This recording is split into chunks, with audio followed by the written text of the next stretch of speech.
Hi అండి, చల్లని క్లైమేట్లో వేడిగా తినడానికి మంచి స్నాక్ రెసిపీ ఒకటి చూపిస్తాను, ట్రై చేయండి. దీనికోసం నేను 2 పెద్ద సైజ్ బంగాళాదుంపలు ఉడకబెట్టుకొని తీసుకున్నానండి. వాటిని చూపిస్తున్న విధంగా మ్యాషర్తో మ్యాష్ చేసేసుకోండి బాగా.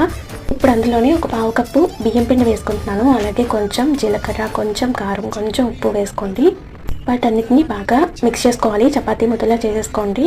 ఇప్పుడు దాన్ని కొంచెం ముద్దని సపరేట్ చేసేసుకొని చూపిస్తున్న విధంగా రోల్ చేసేసుకోండి. రోల్ చేసుకొని ఇలా చూపిస్తున్న విధంగా ముక్కలను కట్ చేసేసుకోవాలి.